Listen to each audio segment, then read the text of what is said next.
this could happen with, say, a heart disease trial too, right? Somebody comes in, they're on the in the usual care group. They say, oh, they're just having some indigestion. Well, they're getting an EKG and a treadmill and so forth, while people in the control group may not. So physicians and investigators might elicit this and participants report it. This is particularly problematic, as you can imagine, with what we call soft outcomes. So if the outcome of your trial is death, it's unlikely to be biased outcome ascertainment, right? Because then they're either dead or they're alive.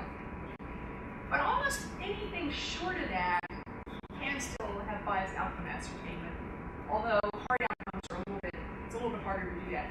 So if your outcome is, let's say your outcome is change in LDL cholesterol, that's probably not that susceptible to biased outcome ascertainment, because everybody's going to get it and it's flat.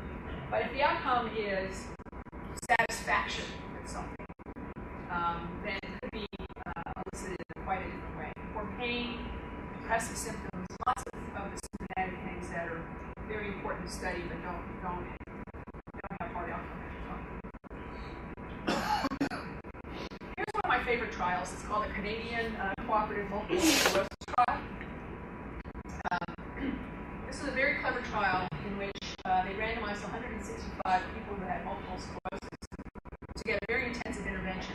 It was plasma exchange. You had to draw out people's plasma and exchange it for other plasma and treatment with cyclophosphamide and prednisone, two very powerful drugs, compared to sham plasma exchange and placebo medications.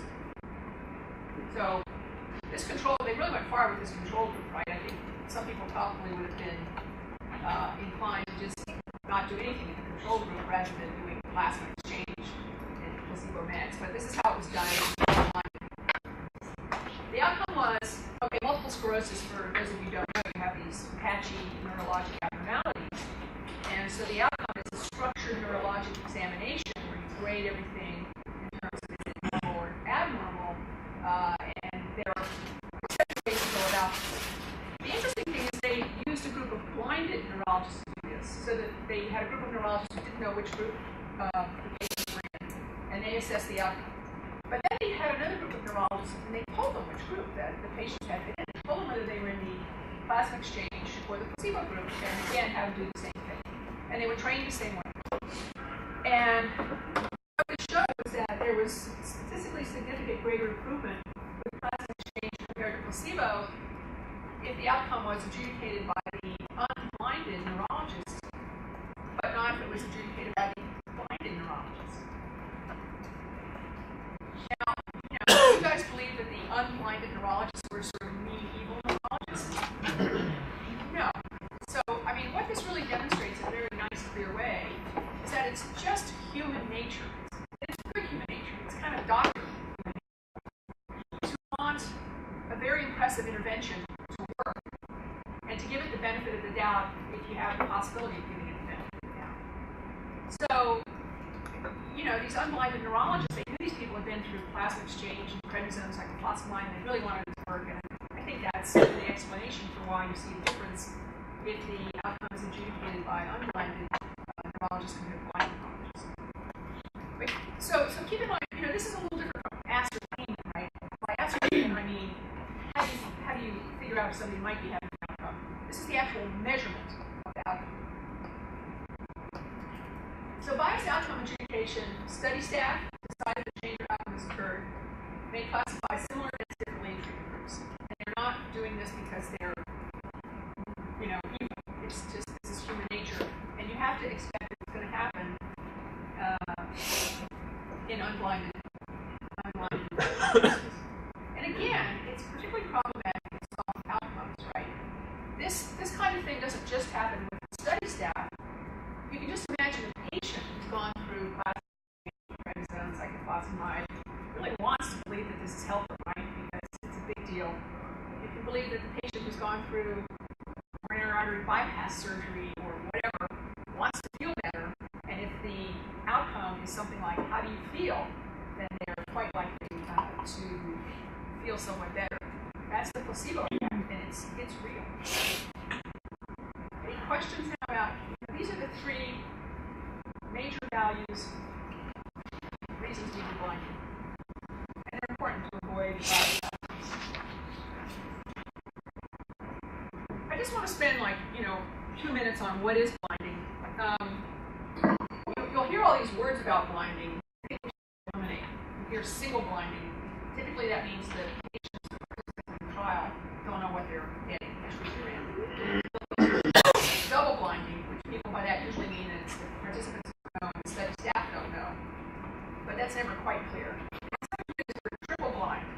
And nobody really has a clue what that means. Some people by that it's the people who perform the lab tests or the neurologic exams at the end of the trial or whatever, the outcome adjudicators, the safety monitoring group. It's really better when you write your protocols and when you write your papers to say who was blinded. You say that participants, study staff, the outcome adjudication committee, all the lab folks were blinded to the study. So, all of you who raised your hands and said you could do a trial, raise your hands if you think you can't make it blinded. The rest of you think you can blind it, huh? Okay, 3 or 4. Wendy, why can't you blind yours?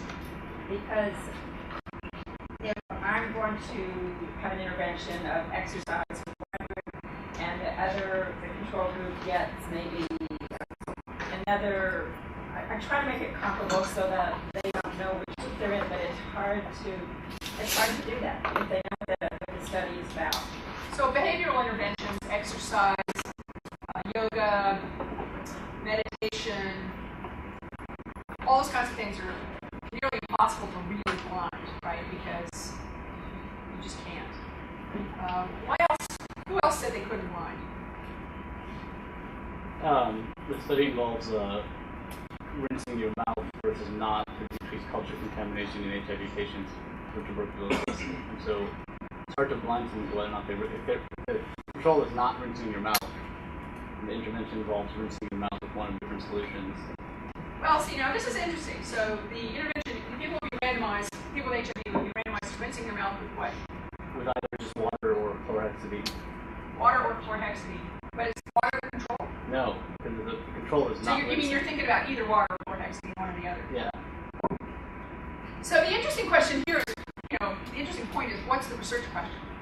If the research question is, you rinse your mouth with any old water, then yeah, it'll be hard to control this, right? Because you can think about washing your mouth out with something else, but it's hard to know what. I don't know. Weak alcohol. But if the question is the chlorhexidine, is it a topical antibiotic, then you could have various controls. You could have water, and then the question would be, is it the addition of the chlorhexidine? That's what we're struggling with. I mean, if water, the current standard is not rinsing at all, so it's hard to then use water as a control. But well, the main thing here is sometimes it's impossible. Possibilities was, say, exercise, diet, education. These are the behavioral interventions. I've listed surgery under impossible, but actually I think over the past few years, surgery is migrating into possible category, at least certain types of surgery. And we'll talk about that in a minute. But sometimes it's not possible. Oftentimes it's possible, but it's dangerous. So surgery certainly is in that category, right? It would be possible to do a randomized controlled trial of coronary artery bypass surgery where you cracked open, put somebody on a general anesthesia, bypass, crack open their chest, looked at their heart, massaged the arteries or something, and closed them back up again. That would be sham coronary artery bypass surgery. It just doesn't seem, it seems too dangerous to be ethical. On the other hand, over the past few years, there's some things that many people thought were too dangerous to be ethical that are now fairly standard surgical controls. Painful, that's in the kind of the same category, cumbersome and not usable. So, the other thing you have to ask yourself, those of you who really do think you're going to blind this, is it really blinded? It's difficult to blind, actually. Randomization is easy. You go to your computer and you do a random number generator and you're randomized. It's